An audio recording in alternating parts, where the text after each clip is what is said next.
Game 1 of the Western Conference Finals is in the books as the Dallas Mavericks defeat the Minnesota Timberwolves 108-105 in an electrifying performance, as even though our three-point shooting was horrible, we were like 6 of 25, the team found ways to win. I've said it before, we're a multifaceted team. We're no longer one-dimensional, but tonight belonged to Luka and Kyrie, that two-headed monster, that 1A, 1B. The Justice League came, they saw, and they conquered as Luka and Kyrie delivered an amazing performance against the Minnesota Timberwolves, and really a team with Rudy Gobert, Karl-Anthony Towns, and Naz Reid. You would think that they'd have more blocks than us and more points in the paint, but we're going to break all that down in this video of what happened, the good, the bad, and the ugly. But how's it going, everybody? My name is Marcel Martin. This is Mavs Digest, bringing you the latest news on everything Mavericks related. And before we start with today's video, if you guys could just like this video, let's try to get to 500 likes. The last one barely hit 300, but I know we can get to 500 on this one.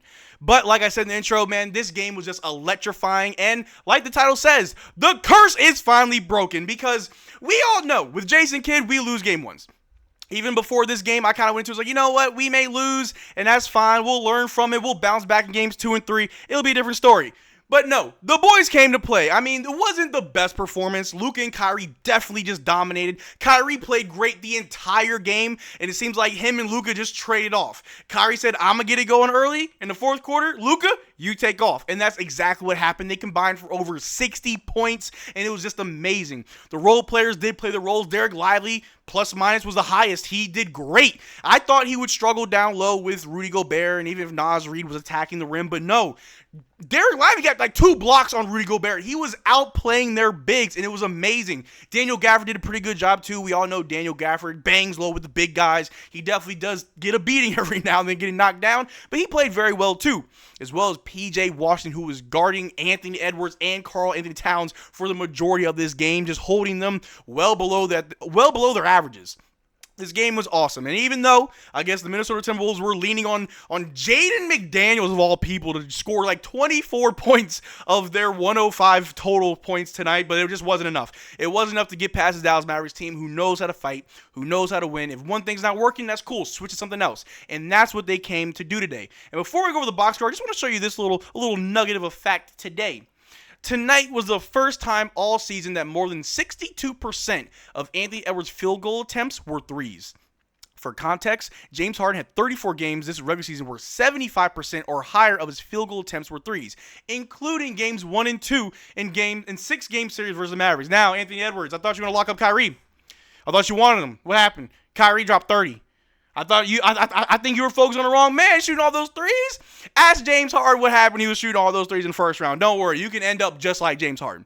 But it's just one game. Don't want to get too ahead of myself. But I will admit I'm seeing a lot of good things from this Dallas Mavericks team. Before we get into the box score real quick, I just want to talk about how poised we look. We were down in the first quarter. We were down in the half. We were down in the third quarter, but we were fighting. The deficit was never more than maybe 10 points. Maybe in the first quarter it was a bigger deficit, but for the majority of the game, we kept it fairly close, only down by maybe 7, 5, 3 points at a time. And I was saying on stream, we were playing behind, but we're keeping up. Our defense definitely improved as the game went on. It was a little bit shaky in the beginning. A lot of wide open threes that the Minnesota Timberwolves were just taking advantage of. I mean, Jay McDaniels was looking like prime Steph Curry out there. It was just ridiculous. However, you're not going to make all of them. They attempted like 48 total threes. Not all are going to go down, and that's what we banked on. We packed the paint. We played good defense. They could do nothing on the interior, like the little stat just said. 62% of Anthony Edwards' field goal attempts were threes, meaning no slashing, no dunking. Every time he tried to get to the rim, we were packing the paint to stop his attack. But let's go into the box score real quick.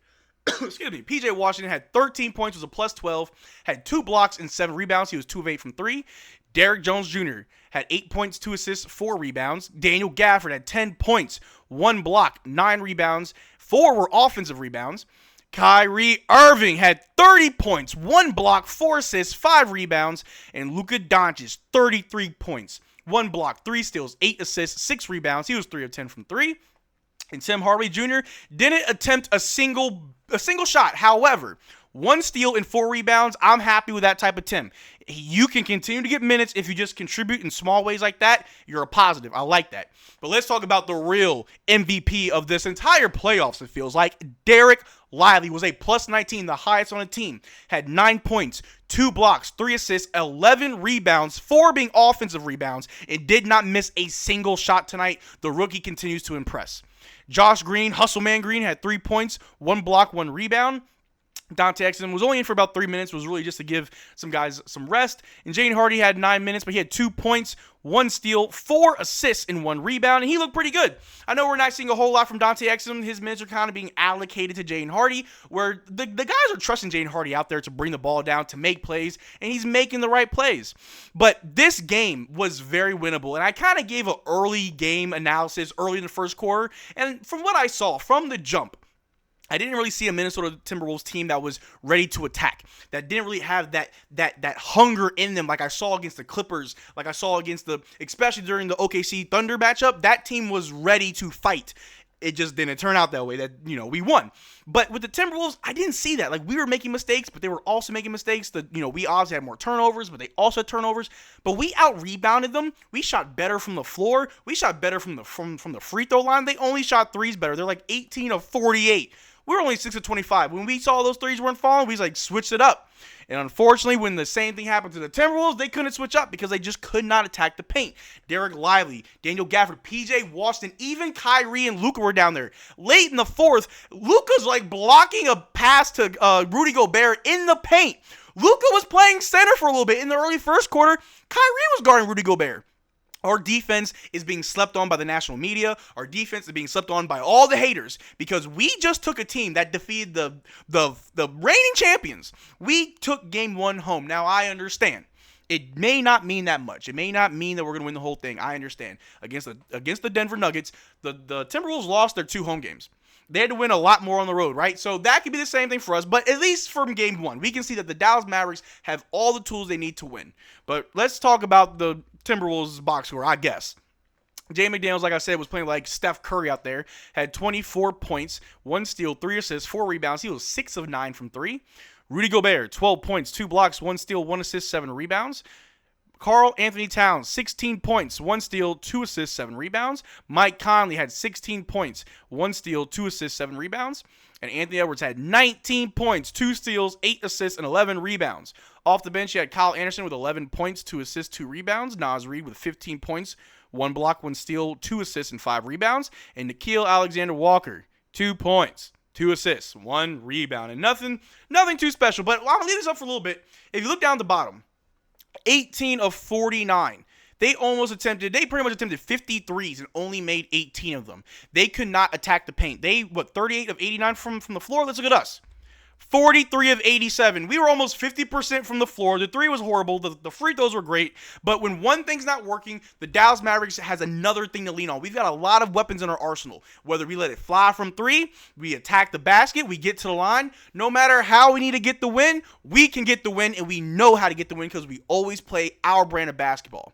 But another thing I would want to look at right here, Dallas shot 12 fewer threes, turned it over more, lost in second chance points, lost in fast break points, still won. That's incredible. If that's not a testament to Jason Kidd's amazing coaching, we got to give Jason Kidd his props. Got to give his props. He had good lineups. He won both of his challenges where the refs were just blind, where the ball's going out on Minnesota. He won both his challenges, had good lineups, good rotations, timely timeouts to keep us in the game, not letting the Minnesota Timberwolves just run away with it. The team just played great overall, and it wasn't even our best game. PJ didn't play all that great. His 2 threes did come late in the fourth. Josh Green, Hustle Man Green, really wasn't hustling too much. Of course, game 1 is more like a feel-around game. I'm sure the Timberwolves know how they can definitely improve to play against us, but I think there's a lot of things that we can learn from this game to even improve on game 2. The threes gotta drop for us. If we hit just maybe 5 more of our threes, this is a blowout. This game is gone. We ran away with it. We are phenomenal. But the fact that we didn't shoot threes that well, the fact that we were trailing for the majority of this game, shows that this team can fight, this team can win, we'll hang in there, and we may just mess around and make it to the finals. Who knows? But let's go into the segment before I forget. Because we got to talk about the good, the bad, and the ugly. And the good, I'm giving it to Luka and Kyrie. That two-headed monster. They call him Batman, Robin, Robin and Batman. That's Batman, Superman, Justice League. They were doing great things. This was probably the best performance, both of them, on the same game, all playoffs. I don't think we've had a single game where Luka and Kyrie just elevated to a whole nother level. Kyrie was attacking the basket. Luka was attacking the basket. Luka was also getting to the line. Kyrie really didn't get to the line that much. He was 6 of 6. I'm fine with that. That's more than normal for Kyrie. But the guys were just locked in. They were the superstars of this matchup. They showed everybody watching what they're capable of, and they got it done. So they're the good. The bad, the refs are pretty good. I'm not going to lie. The refereeing, I'm not even worried about. But the bad, I'm going to give it to Karl Anthony Towns for one thing and one thing only. There was a play, I want to say either late in the third or maybe midway in the fourth, where he shoulders into P.J. Washington, gets the fadeaway, no call. And I saw that a few times because obviously PJ's smaller than Karl Anthony Towns, but he can defend Karl Anthony Towns. And to get separation, I get that. But that little shoulder throw into PJ was very odd that they didn't call that an offensive foul. But that's fine. But that was bad. Karl Anthony Towns, you were pretty bad. The ugly, I'm going to have to give it to those Minnesota Timberwolves fans. All those little Timberwolves fans, y'all are ugly. The chat was telling me how y'all was yelling, refs, you suck. The refs was fine. It was fair both ways. There was some missed calls on us, missed calls on y'all. It was fine. The refs let the players play. Maybe at one point I felt like the refs were getting too much involved, but for the majority of the game, the refs really weren't that involved. But the fans, the Timberwolves fans, y'all kind of ugly right now. So that's what y'all get. However, we do have 3 more games to go, 3 more wins before we get to the finals. Luka's first, Kyrie second, the Mavericks organization second. This would be Jason Kidd's second finals appearance. We just need 3 more wins. That's all we need to do. We'll be back on Friday for another live stream, so make sure you subscribe so you don't miss out on that. But that's all I got for today's video. Make sure you check out our Discord and Twitter. Link in the description below. Consider becoming a channel member. We are doing 3 jersey giveaways. The winner will be announced in about 2 weeks. The only way to enter that giveaway is to become a channel member. Until next time, y'all take care. And remember what Uncle Marcel told you. Mavs in 3.